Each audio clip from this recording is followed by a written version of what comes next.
actual, real numbers behind building wealth. And honestly, the truth might totally surprise you.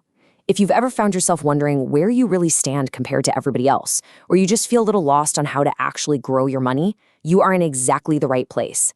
Let's get into it. Okay, let's kick things off with a slightly weird, counterintuitive question. Is it actually possible that you are in a better financial spot right now than a quote-unquote millionaire living in a gigantic, sprawling mansion? Well, yeah, it really is, because there's a massive difference between looking rich and actually being financially free. Think about it. You could have a guy with a $5 million net worth, right?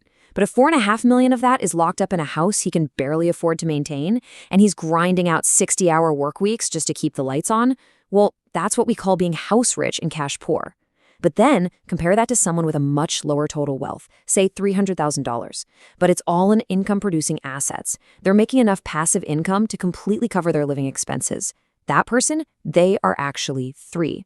Total net worth means absolutely zilch if it doesn't eventually buy back your time. So here is our roadmap for today's explainer. We're going to cover 1, calculating true net worth. 2, reality by age group. 3, the Instagram economy trap. 4, steps to actually build wealth. And 5, the absolute power of being boring. Let's start with section 1, calculating true net worth. We really need to clear up a major misconception about what wealth actually looks like on paper. A lot of folks just assume your net worth is your salary. Like, hey, I make $200,000 a year, I'm rich. Nope. If you're drowning in debt and living paycheck to paycheck, your true net worth could literally be 0. The formula is beautifully simple, really. It's the ultimate financial lie detector. You just take your total assets, meaning everything you own, and subtract your total liabilities, meaning everything you owe. That's it. Let's do a quick real-world example to see how this reality check works. Say you've got a $400,000 house, a $30,000 car, and $20,000 in the bank. Sounds awesome, right? $450,000 in assets. But wait a second. We have to subtract the $280,000 mortgage, the $15,000 car loan, and yikes, $8,000 in credit card debt. Suddenly, that huge, impressive number shrinks down to a true net worth of $147,000. See how fast that happens? Now, if you look at the Federal Reserve data on American households, you might actually panic a little. They say the average net worth is a staggering $748,000. But seriously, take a breath. Don't let that number stress you out. Imagine putting a 7-foot-tall NBA player in a room with 9 regular people. The average height of that room is going to seem super tall, right? That is exactly what billionaires and multimillionaires do to this data. They skew it way, way up. That's why the number we actually care about is the median net worth. That's the exact midpoint. Half the country has more, half has less. And that number is $121,000. Way more grounded, and honestly, way more representative of what regular people are dealing with day to day. And here is where things get absolutely wild. Look at the wealth gap when it comes to housing. The median net worth for a homeowner is $255,000. For a renter, just over $6,000. I mean, that is not a typo. Owning a home basically acts like a forced savings account.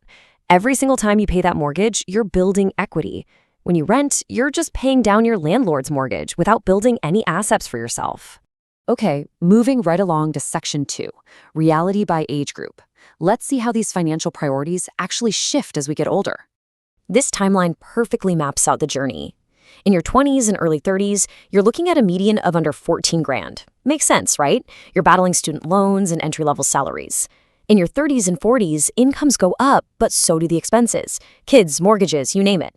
And right around that mid-40s to 50s range, that is the danger zone for lifestyle inflation. You feel like you finally earned that fancy new car, but upgrading too fast is a major wealth killer.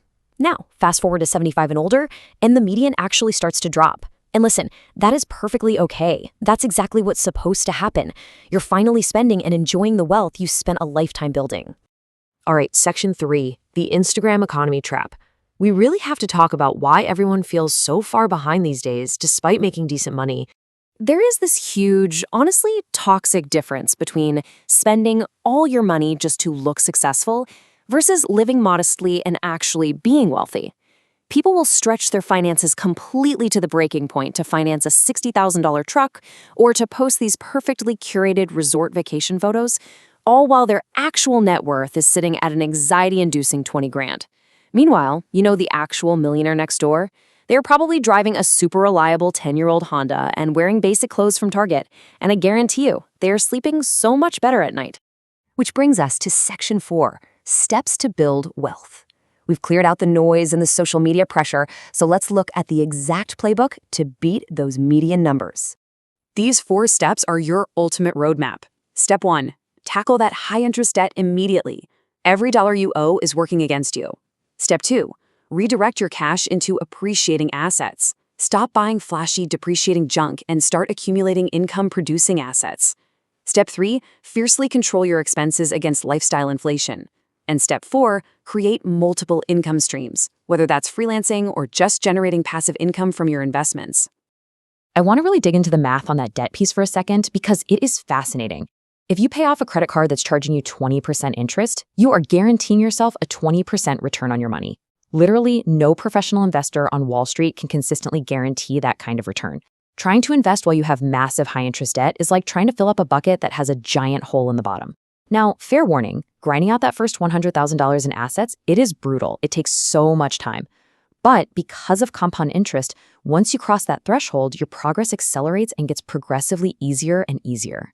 The absolute biggest secret to pulling this off? When your income goes up, do not immediately upgrade your lifestyle. It's so tempting, I know. The average person gets a raise and instantly goes out to finance a nicer apartment. But the wealthy have a totally different strategy. They make sure every raise goes directly to their future selves. They invest that increase, throwing massive fuel onto their compounding fire.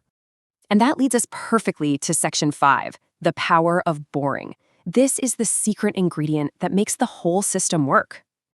Look, real wealth building is not some glamorous, high-stakes movie. It's actually kind of boring. It's about transitioning away from the thrill of spending and just embracing super consistent, unglamorous habits. Maxing out your retirement accounts every single year. Buying basic index funds and literally forgetting they exist for 3 decades. Tossing a little extra cash at your mortgage. Honestly, none of this is going to get you likes on social media, and it won't impress anybody at a dinner party. But doing these boring things consistently, it works with absolute mathematical certainty. So to wrap up this explainer, I want to leave you with one final thought. Compounding is a super slow burn at first, and then boom, it happens all at once. You just can't give up before things get interesting. So you have to ask yourself, are you going to spend today performing for a curated social media feed, or are you going to make the unglamorous, boring, smart choices right now to guarantee your total financial freedom tomorrow? Which path is your future self going to thank you for?